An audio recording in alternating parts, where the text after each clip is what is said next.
Bismillah, alhamdulillah, wassalatu wassalamu ala rasulillah Sayyidina wa maulana Muhammad ibn Abdullah wa ala alihi wa sahbihi wa man walah wa la hawla wa la quwata illa billah.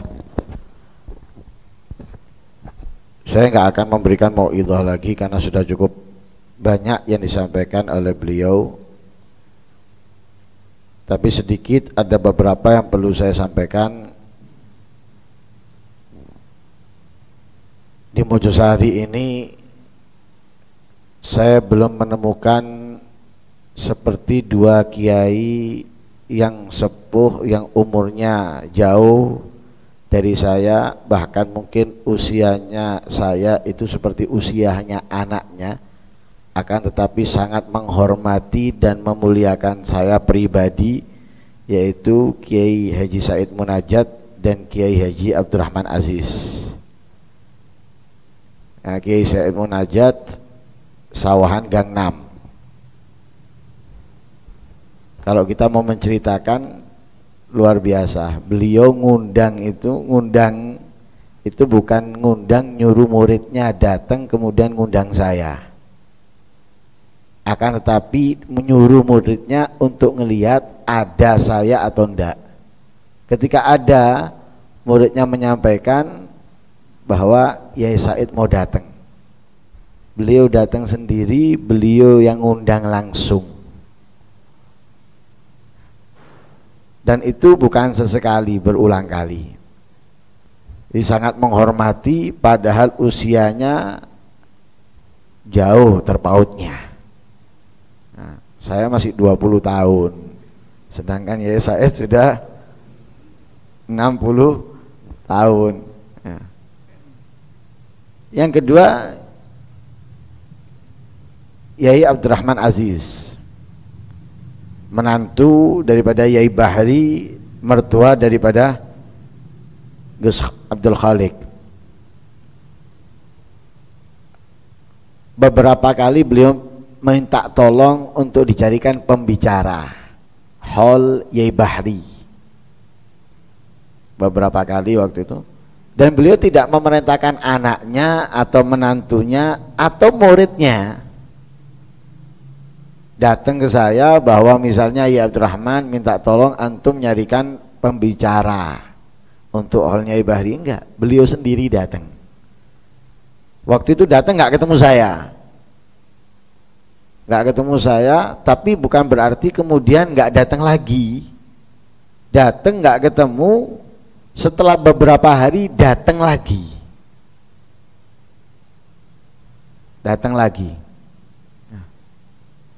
Itu yang pertama. Yang kedua, setelah setahun insya Allah datang lagi ke saya. Saat itu saya duduk di depan toko dan beliau waktu itu sudah kakinya sudah mulai nggak kuat.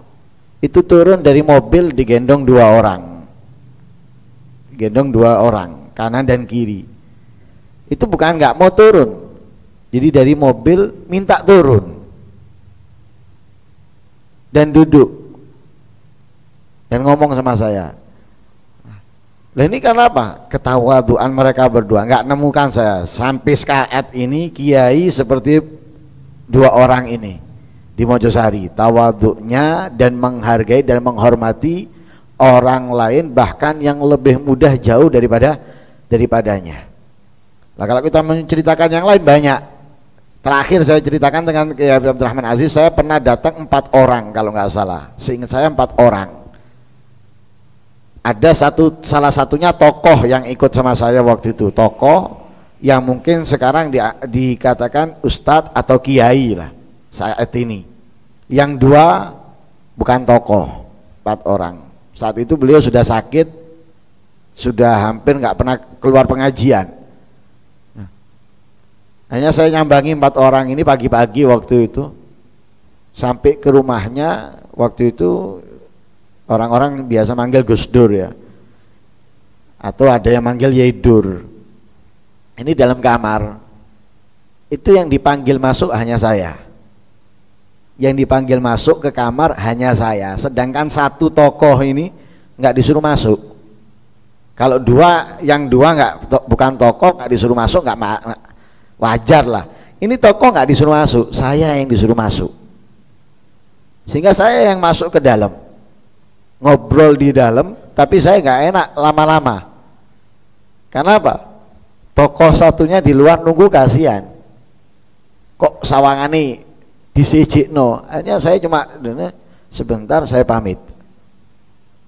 Nah, sampai saat ini saya belum menemukan seperti mereka berdua, gantinya itu nggak ada. Kalau kita ceritakan yang nggak seperti mereka berdua, wake sing marani ngundang, mari diwara ono, wara nggak ono, ono.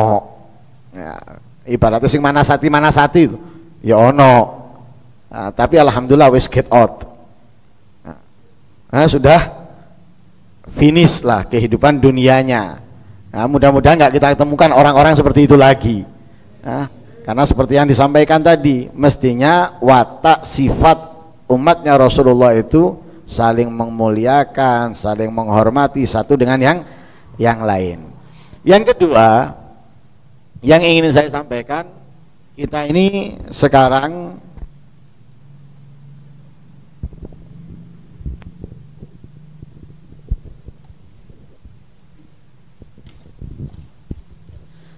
sekarang semuanya banyak dari umat Islam khususnya ketakutan akan tersebarnya virus corona ini. Tapi jangan sampai kita ketakutan yang lebih. Terlalu ketakutan itu jangan. Atau ngeremehkan juga jangan. Kenapa? Karena kita ketakutan lebih itu keliru. Sedangkan setiap hari kita nggak takut akan murkanya Allah, azabnya Allah dengan kemaksiatan. Sekarang coba kita pikirkan, azabnya Allah lebih besar, lebih pedih atau virus corona?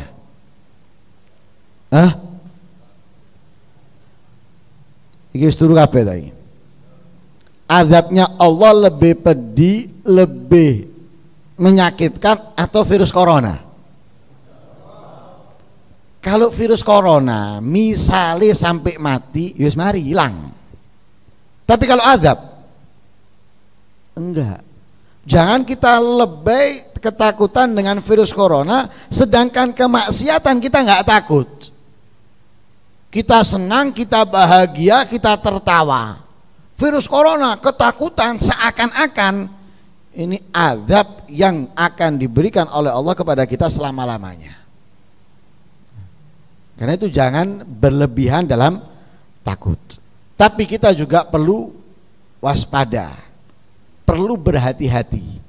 Dan kita juga perlu meminta kepada Allah agar seperti virus corona ini dijauhkan oleh Allah dari negeri kita khususnya, tentunya kota kita lebih khususnya lagi. Karena itu tadi dibagikan kunut nazilah. Mungkin sebagian nggak dapat, yang nggak dapat minta ke temannya atau saudaranya yang dapat. Kunut nazilah itu kita tahu kunut ya. Kunut itu dibaca sunnahnya, sunnah bukan wajib. Kunut itu hukumnya sunnah. Kalau ditinggalkan atau ditinggalkan sengaja atau tidak mempengaruhi sahnya sholat. Sholatnya tetap sah. Akan tetapi kalau madhab Imam Syafi'i meninggalkan kunut lupa atau sengaja, itu disunahkan untuk sujud sahwi. Lah kapan meninggalkan kunut itu disunahkan sujud sahwi? Kunut sholat subuh dan kunut di paruh kedua, di witir paruh kedua bulan Ramadan. Nah, jadi kalau kita meninggalkan kunut di sholat subuh sengaja ataupun tidak, itu disunahkan kita sujud sahwi. Setelah tahiyat, sebelum salam kita sujud sahwi.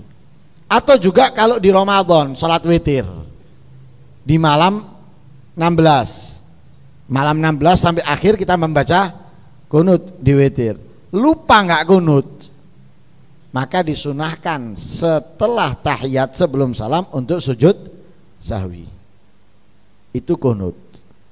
Nah, ada kunut lain, kalau itu dinamakan kunut yang ab'ad, sunnah ab'ad. Ada kunut lain yang dinamakan dengan kunut nazilah. Kunut nazilah.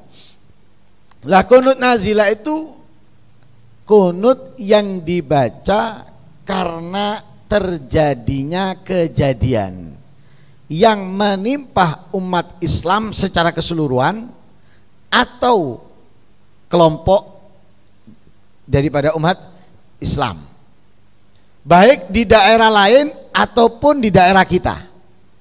Baik di daerah lain ataupun di daerah kita. Itu kunut nazilah. Karena itu kunut nazilah ini pernah dilakukan oleh Rasul Shallallahu Alaihi Wasallam selama 1 bulan. Nabi pernah melakukan kunut nazilah di sholat 5 waktunya. Jadi subuhnya, zuhurnya, asarnya, maghribnya, isaknya, Nabi melakukan kunut nazilah. Karena apa Nabi kunut nazilah? Karena ada beberapa orang, ada riwayat 70 sahabatnya Nabi dibunuh. Padahal 70 orang ini kalau pagi mereka sibuk nyari kayu, dijual, hasilnya diberikan kepada ashabus sufah. Hasilnya kerjanya itu bukan dimakan sendiri, tapi dibagikan kepada sahabat ashabus sufah. Sahabat ashabus sufah itu mereka yang datang dari Mekah ke Madinah nggak punya apa-apa, nggak punya tempat tinggal, nggak punya harta. Jadi hidupnya mereka ada di masjid. Lah 70 orang ini kalau pagi mereka sibuk nyari kayu dijual, diberikan hasilnya kepada ashabus sufah untuk makannya, untuk kehidupannya. Malam mereka sibuk membaca Al-Quran, mempelajari Al-Quran. Lah ini ketika diutus oleh Nabi ke Bi'r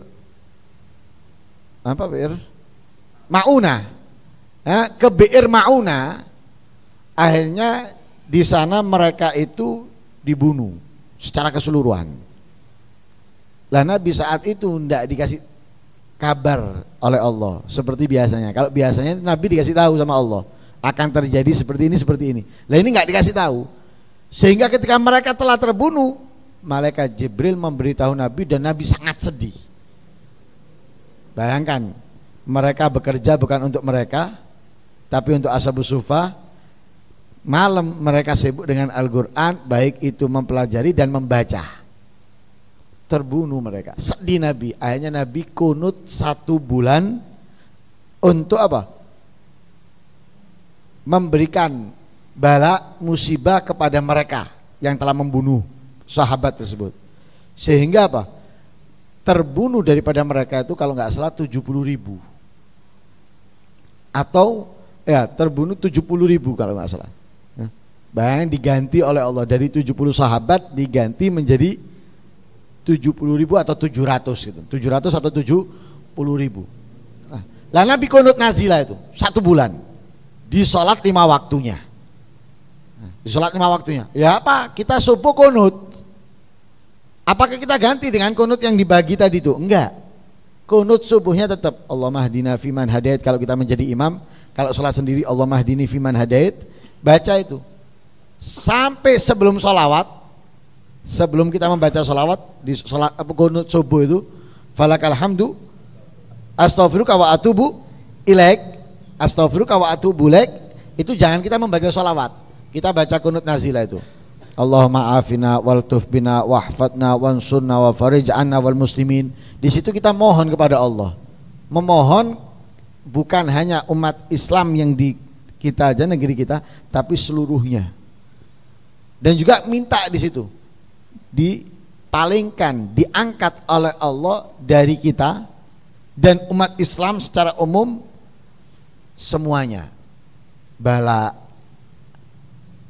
naiknya harga makanan dan yang lain sebagainya, kemudian penyakit, gempa, kesesatan, kebodohan, bahkan juga wabah, termasuk daripada virus yang ada ini, kita minta diangkat oleh Allah untuk kita dan untuk umat Islam. Karena itu lakukan kunut nazilah. Waduh panjang ya, apa ngafalkannya? Nggak usah dihafalkan.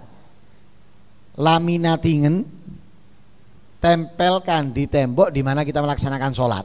Wis waktunya kunut tinggal baca tok. Allahumma afina wal tubina, kalau sholat duhur misalnya.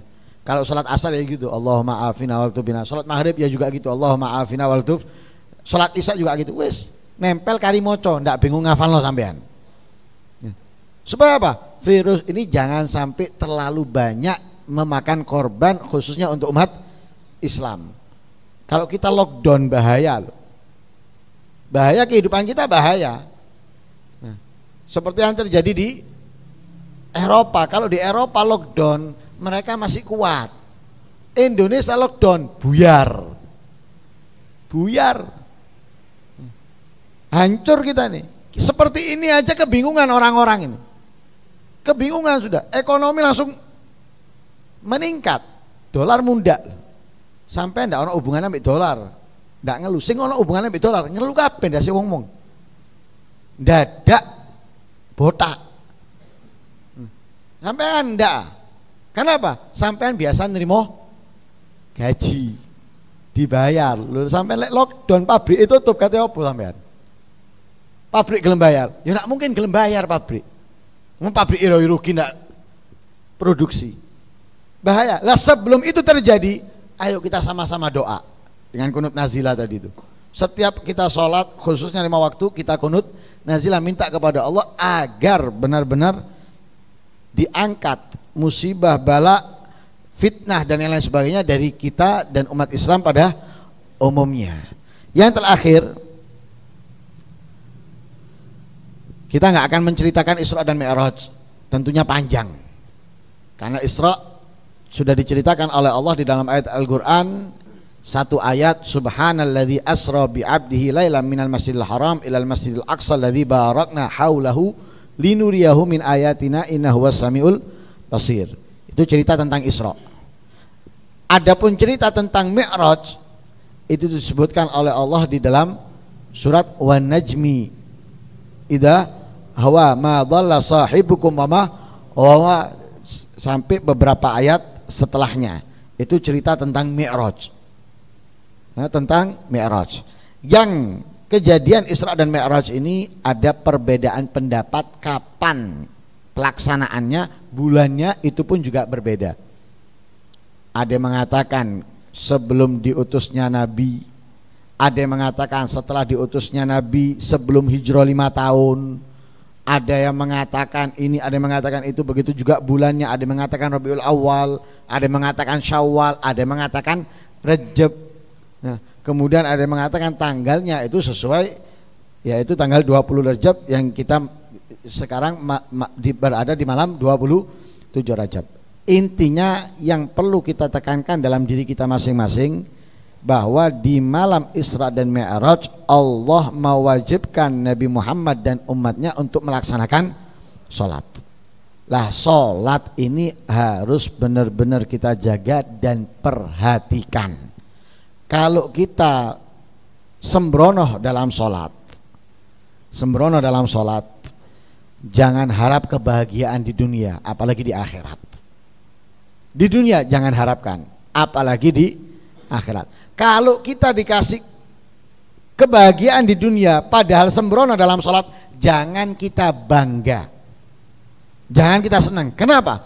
Di balik itu mungkin Allah akan menghancurkan kita lebih dahsyat lagi, seperti yang dilakukan oleh Allah kepada orang-orang kafir. Allah itu membiarkan orang kafir itu tambah sukses, tambah berhasil. Bukan Allah cinta, bukan Allah senang, enggak. Kenapa? Sanastajrijuhum min haitsu la ya'lamun wa umli lahum inna kaidi matin. Memang sengaja oleh Allah dibuat seperti itu, dilulu, disenengno. Tapi itu semuanya bukan untuk meninggikan derajatnya, kemuliaannya, enggak. Inna kaidimatin, tipu dayaku sangat kuat. Tipu dayaku ini sangat mantap. Jadi ingin menghancurkan dengan sehancur-hancurnya sehingga Allah memberikan kesuksesan, kebahagiaan dunia. Ya kita juga gitu. Jangan kita sembrono kok rezeki kita tambah lancar ya. Katanya kalau sembrono sholat rezekinya seret macet, tapi saya kok nggak sholat rezeki saya lancar. Saya ya nggak terlalu memerhatikan sholat tapi enak hidup saya. Hati-hati, hati-hati. Karena itu kita harus perhatikan. Jangan hanya kita perhatikan untuk diri kita, tapi istri kita dan anak-anak kita. Ajarkan dan didik mereka, karena sholat ini perintah yang sangat luar biasa. Saya kasih gambar, saya akan tunjukkan aja keistimewaan sholat. Pertama, Allah memerintahkannya langsung kepada Nabi Muhammad, langsung kepada Nabi Muhammad, bukan malaikat Jibril atau malaikat-malaikat yang lain, tapi Allah langsung menyampaikannya kepada Nabi Muhammad. Yes. Pikiran dewe. Yang kedua, ketika Nabi Muhammad akan meninggal, Nabi Muhammad itu mengingatkan, mewanti-wanti untuk apa? As-shalah, as-shalah. Allah hafiz shalah. Perhatikan sholat. Awas, perhatikan sholat. Ini yang diperintahkan Allah. Lah, dua hal ini coba kita renungi. Kalau bukan sangat penting, sangat istimewa, sangat mulia, nggak mungkin Allah menyampaikan langsung perintah itu kepada Nabi Muhammad, dan juga nggak mungkin Nabi Muhammad di akhir hayatnya itu mewanti-wanti kita untuk terus dan memerhatikan sholat. Nah, karena itu kita harus rubah cara sholat kita menjadi lebih baik.